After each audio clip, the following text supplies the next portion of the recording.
Apa kabar Bapak Ibu Saudara-saudari sekalian yang dikasihi dan mengasihi Tuhan? Saya selalu berharap Bapak Ibu dalam keadaan sehat, penuh sukacita dan selalu percaya jika Tuhan Allah yang hidup adalah Tuhan yang senantiasa menyertai kita. Nah, Bapak Ibu Saudara sekalian, pada saat ini saya juga mengucapkan tahun baru Imlek 2572, Gongsi Facoy.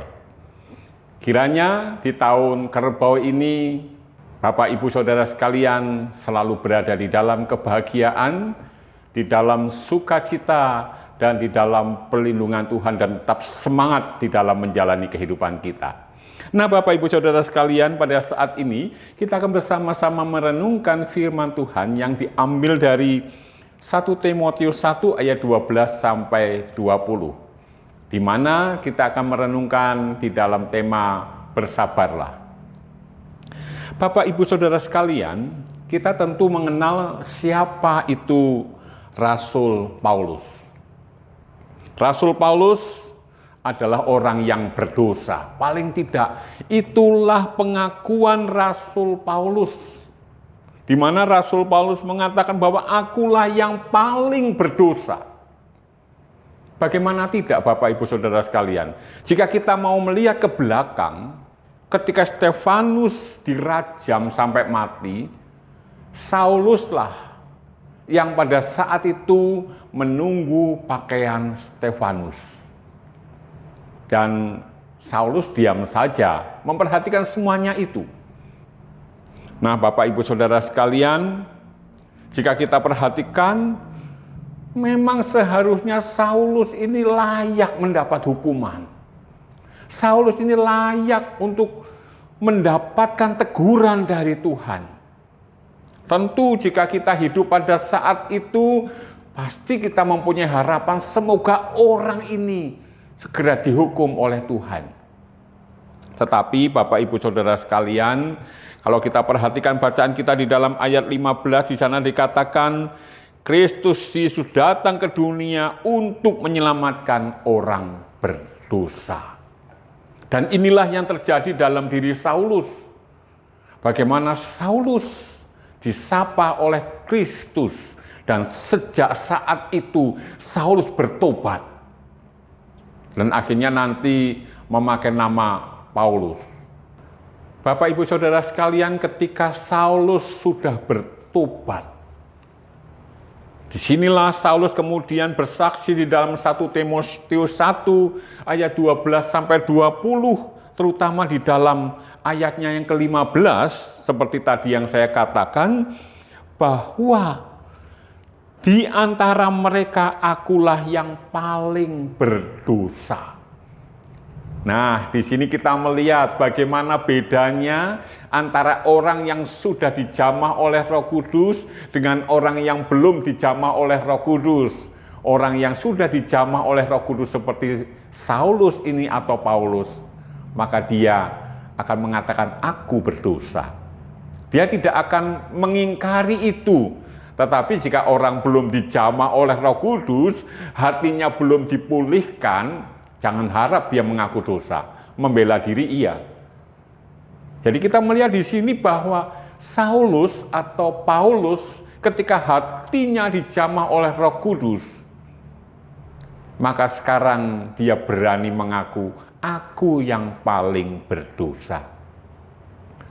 Mari kita perhatikan rahasia apa yang dialami oleh Saulus sehingga dia boleh melakukan pertobatan.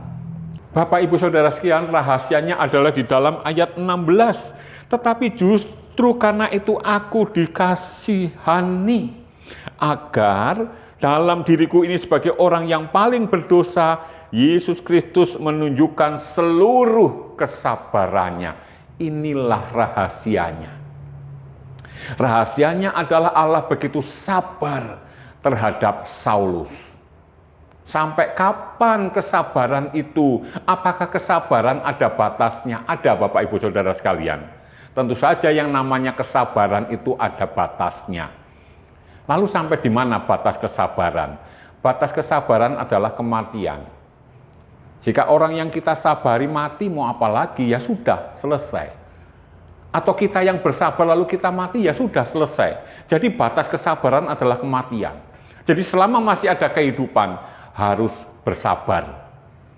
Demikian pula Rasul Paulus ini ketika belum bertobat, Tuhan begitu sabar terhadap Saulus. Sehingga sampai suatu saat, Saulus melakukan pertobatan dan Saulus kemudian menjadi alat Tuhan menyampaikan kabar sukacita itu. Demikian pula dengan kita, Bapak, Ibu, Saudara-saudari sekalian, mari kita menjadi orang-orang yang bersabar ketika kita memiliki sahabat, memiliki teman, yang mungkin tingkahnya tidak sesuai dengan firman Tuhan. Jangan kemudian dalam hati kita timbul sebuah pikiran, sebaiknya engkau dihukum Tuhan. Itu bukan sikap Kristen, Bapak, Ibu, Saudara sekalian.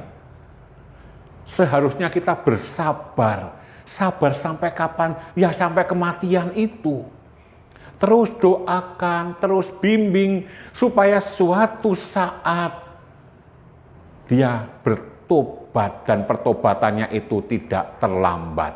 Ya paling tidak seperti penjahat yang disalib bersama dengan Tuhan Yesus, menjelang kematiannya baru kemudian dia mohon ampun dan melakukan pertobatan. Paling tidak itu. Tetapi perlu kita lakukan karena apa? Karena tujuan Tuhan Yesus datang ke dalam dunia ini adalah untuk menyelamatkan manusia supaya manusia tidak lenyap di dalam dosanya. Mari kita berdoa. Tuhan Allah kami yang di surga, tolonglah kami supaya kami boleh memiliki sikap sabar terhadap sesama kami. Sehingga kami boleh membawa mereka untuk datang kepadamu dan mereka mendapat keselamatan. Terima kasih Tuhan, di dalam nama Tuhan Yesus kami berdoa. Amin. Dan sekarang terimalah berkat Tuhan.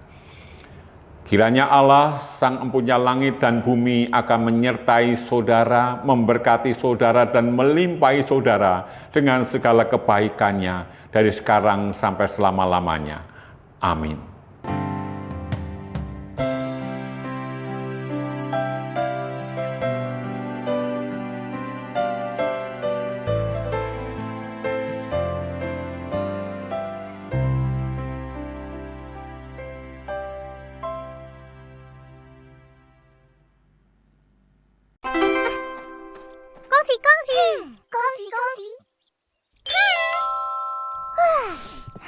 Terima kasih datang.